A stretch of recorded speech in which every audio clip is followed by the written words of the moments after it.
additive versus multiplicative damage. So everything you see here, except critical strike chance and minion attack speed and so on. Critical strike damage, vulnerable damage, all damage, damage with shadow damage over time, damage with summoning, damage with minions, damage with warriors, damage with mages, damage with golem, damage versus close. Everything comes together and that's all one additive bucket. Boom. You literally sum all of this up. Right? And when we know this, we obviously have some of these that have conditions. So for example, damage with warriors is a condition. It obviously does not apply to your mages or your golem. So there are some additive damage sources that are worth more than others. Ideally, the ones that are permanently active. So damage with summoning. Since our main source of damage is our minions, damage with summoning applies to all of those and is permanently active. But it is additive, right? We're not at multiplicative so far. So obviously, the numbers are different, right? There is skeletal mage damage, which has 81.3 to 110.5, as you can see here, right? Since that is very conditional and only applies to the skeletal mages, the number is fairly high. On the other hand, stuff like, where do we have this? Damage to summoning damage is not only active on all of our summons, but it's also unconditional. So therefore, the number is lower. Okay, that's how they balance the conditional versus the unconditional stuff. Unconditional stuff, mostly always active, lower number, because it's way easier to have it active all the time. Conditional stuff, higher number, because it's harder to keep it up all the time.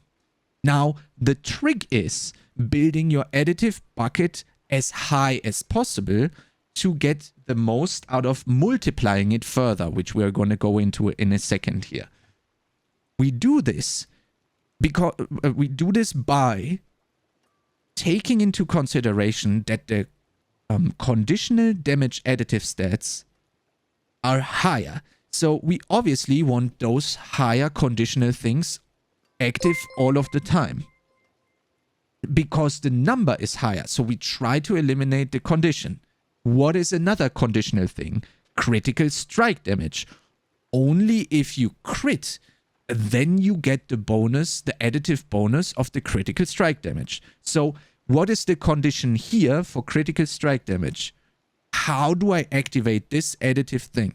What do I need to do to get this 100% active all of the time? There we go. You would need to crit. Exactly.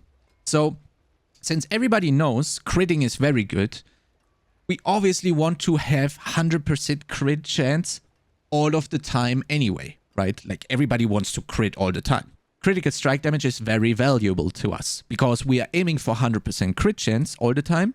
So might as well just stack critical strike damage, because not only is the critical strike damage number way higher than summoning damage, for example, but we're also eliminating the condition completely. That's the goal of basically every build. Same idea we had with the damage to cursed.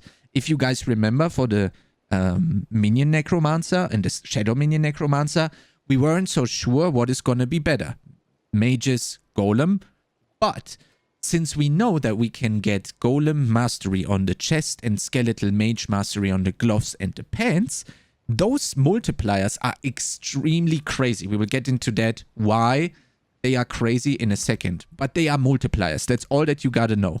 You see, one golem mastery is a 25 multi and skeletal mage mastery is a 20 multi. So we want as many of those on our gear as possible. But the thing is, if we now say stack skeletal mage mastery only, that, because that is a condition, is only going to apply to the skeletal mages.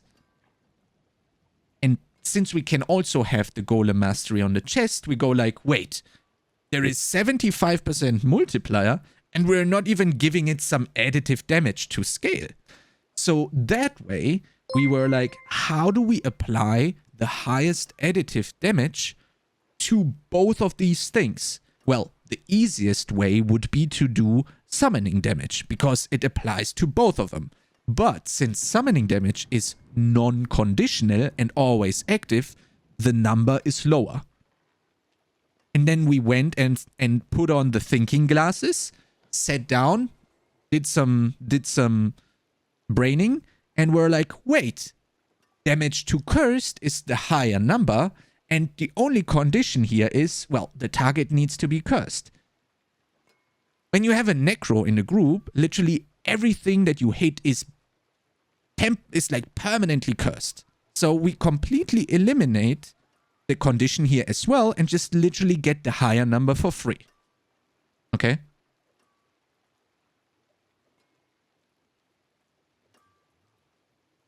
Any questions before we move on to multipliers?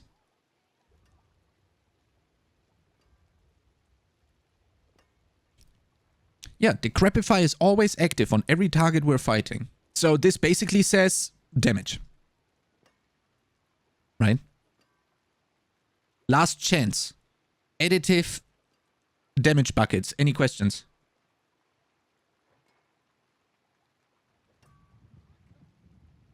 Yes, ASDF Karl, it's on Twitch, !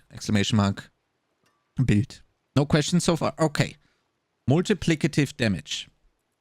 So, let's say, only one again about attack speed. We're not talking about attack speed right now. We're doing something else. You can ask that question later. So let's just pretend for making it very easy. Does this also apply to close versus berserk for barb? Yeah, it's the exact same thing. On a barb, you are always close, but you might not always be berserking. Okay? So, let's say, and you can do this in-game right now, you can sum up all of the additive things here, right? That is afflicting your main damage source, but damage when cursed number was lower than the summoning number? Yeah, that's because I rolled bad, Rosina, man. You need to look at the ranges, right? 66.4 to 88, and this is 61.1 to 84.5, but the damage to cursed is masterwork crit one time. Multiplicative damage. Let's say you are doing only skeletal mage damage. It doesn't matter. It could also, on the Sorg, it could also be you're only doing fire damage. Or on the rogue, you are only doing damage while distant. Okay, for example, let's say your main source of damage would sum up to 1000 additive. Okay, you've added everything up here that applies to your main source of damage, and that number is 1000 additive damage. Okay, so when you were now to add, let's say, 100 more additive damage, your additive damage bucket goes to 1100. Correct?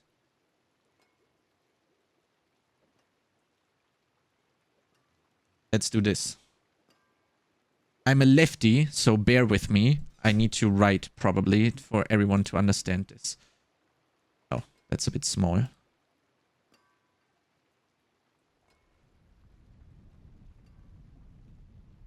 Okay. Additive damage. 1000. Oh god, that's way too small. Okay. Again, I'm a lefty. I'm sorry, guys. You have 1000% additive damage. Okay? That's all you summed up here. That's 1000. So now you add 100 more because you got a gear upgrade. Okay? You add 100%. So now you increased your damage by 10%. Right? Your overall damage. It's literally that easy in the additive damage bucket. So, but let's say you did that a million times now, and now your additive damage is at 1900%. Okay? Now it starts getting more additive damage, starts to get way, way harder. Okay? Because before it was extremely easy to get plus 100. But now every slot has everything already full. Now you're just min-maxing as much as possible. Maybe you find a plus 10 somewhere because you got an upgrade, right? That's obviously a drop in the bucket. It literally does nothing percentage-wise. And this is where the multipliers come into play. Because not only do we have additive damage, but we also have multiplicative damage. And this is the real kicker right here. Right? The multiplicative damage, for example, where do we have this? Raise skeleton. As you can see here, it says, raise skeleton briefly summons a skeletal priest to empower your minions for 8 seconds, increasing their damage by 30%. And then the little X in the brackets is important because that signals you that's a multiplier.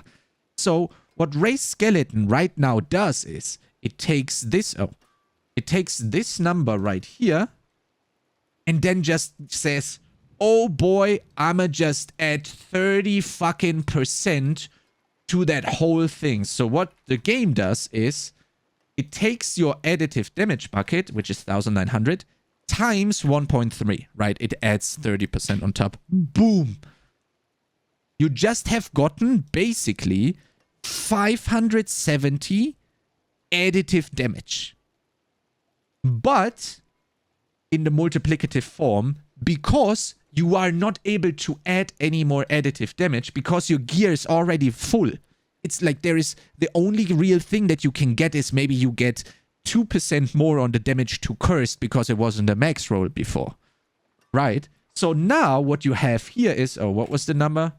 I don't remember. 2,470, I think, right?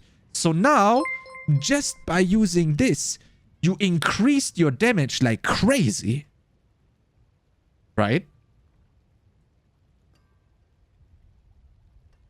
That is how this works. The other thing is that is really important. You might now say, wait, but multiplicative damage is super nice. Why do I not do as much multiplicative damage as possible? That is exactly what happened with the Paragon board this season. You guys remember when we were doing, oh my god, which glyph do I put here? Where is the most intelligence? Where is the most intelligence? Where's the most willpower? Where do I put my glyphs? And so on and so forth. And then you min-max here and you min-max there. This was because we wanted to have the additive bucket as big as possible to then use the innate multipliers that are in the game already to boost this first number up. Because we didn't have that much access to additive damage. Now it has shifted. With all the tempers, we get so much additive damage, like summoning damage, curse damage, summoning damage. What is there? Skeletal mage damage, right? Like this pool right here gets so big naturally already that our only job is to find as many multiplicative sources as possible. And that is exactly what is happening this season with the Paragon boards. Multiplier. Enemies affected by cursed skills take 10 in brackets X more damage. Boom. Take it. I don't even care. I just take the absolute minimum investment, which is the 40 out of 40 in the intelligence, to just snag that 10% multi and then move on. Here, same thing. I just want the multiplier in the additional bonus. Minimum investment, 40 intelligence. Boom. Next board. Literally don't care about anything. I just want the willpower to get the multiplier for the golem, which is 25 in this case. And I want to dip. I'm out. I don't even care about the rare. I don't care. As you can see here, this is additive. And as you see, if we were to invest 1, 2, 3 points in here to get this 50 golem damage, you could see that the 50%, the 50 golem damage is a drop in the bucket. It's not even worth these 3 points. If we had 3 more points, it would be worth this, but we don't have these points. We need these points to continue collecting the multipliers in the Paragon board. Because if we were to take out those 3 points to get the additive multiplier, to get the additive bonus there on the glyph, we wouldn't be able to reach and get the additional bonus here, the additional multiplier, on that last glyph. This is the idea and the philosophy behind these new Paragon boards. Because our additive damage bucket is so big now that we don't care about plus 10 to golem damage. Like, it's nothing, right? Like, plus 10 to golem damage, it's... Well, I don't care if I have 1,900 or 1,910. It's not gonna do anything damage-wise. Right? And other multiplicative damage sources are not only on your glyphs, but, for example, if we look at Cult Leader. Cult Leader gives you a 30% damage multi for each 20% of your attack speed. And this now you can understand why this is so insane. Because not only are you getting a 30 multi, which is going right here, right? You're increasing that number by 30%. That's insane, right? But also, the more attack speed you have, the more multiplier you get. So for 100 attack additional so for 100% additional attack speed, you get a 30, 30, 30, 30, 30 multi.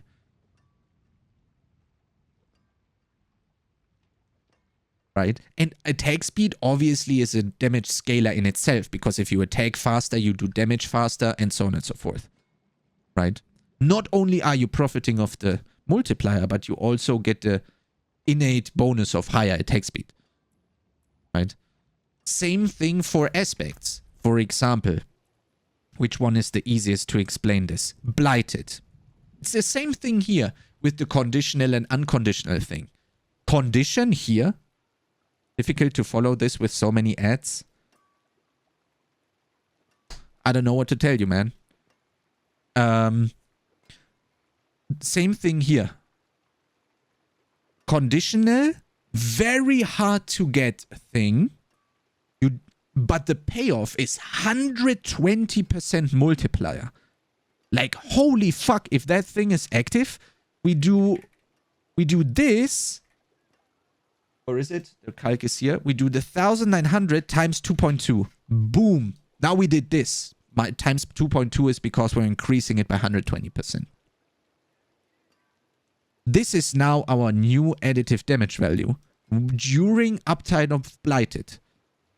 Do you see by how much we increase the damage now during Blighted? But obviously the downside of Blighted, very hard to trigger, because not only do you need to trigger Shadow Blight key passive 10 times, but also Shadow Blight in itself is not so easy to trigger on its own, right? Therefore, they have given Blighted aspect such a big number. On the other side of the spectrum, for example, if we look at Calm, you can see that's a 10 multi. It's literally a 10 multi because you don't need to do anything. Boom. Unconditional, 10% multi. Which is nice, it has its place, but it's not the thing you would go for first. And then it even has a condition attached to it. In Calm is a little bit special here, that if you stand still, it triples.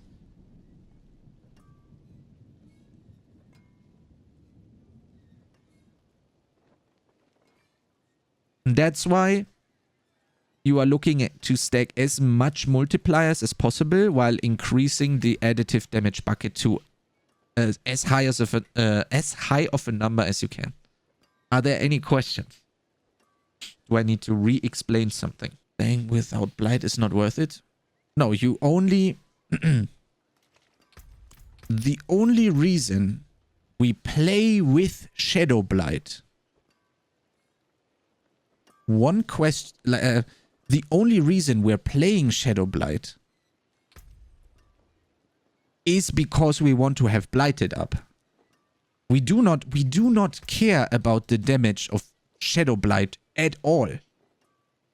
At all. Nobody cares about this. We just need this to activate our big multiplier. Now, what you might think, or like what's also really important, especially during leveling, right? Especially during leveling. Wait, how do we do this? Especially during leveling. When we get rid of this. Oh. So, when you have, let's say, you have so many multipliers. You have plus 30% on your gear. You have plus 20% on your gear. You have plus, I don't know, 15% on your gear or your Paragon or somewhere, right? And you have another plus 30%. You might be like, holy moly, this character is gonna deal quite a lot of damage, right? Especially during leveling, when you level alts, right? You might think, oh, I'm gonna deal so much damage. But if you have 10% additive damage, you can have as many multipliers as you want. There is nothing to multiply. So this is pretty important. That's why additive damage is really important during leveling. Because you want to get one number as high as possible. Not one number. You want to get additive damage up as high as possible. And this is for the endgame scaling, basically. Because obviously, if you only have 10 in your additive damage, let's say you only have a weapon that has plus 10% damage to close, and then you're like, I'm going to stack all of the multiplicative damage sources now. Guess what? You're not going to deal damage, right? Of course, you're going to deal more than before, but not as much as you thought. Instead, if you would add 100 additive damage here, you would actually deal way more damage than all of this combined. And this is way easier to get, especially during leveling, especially on your alts, than this. Hähnchen has it right. Fill up the bucket of additive damage until it nearly flows over, and then multiply, and you have a sea of damage. Yeah, that's kind of right.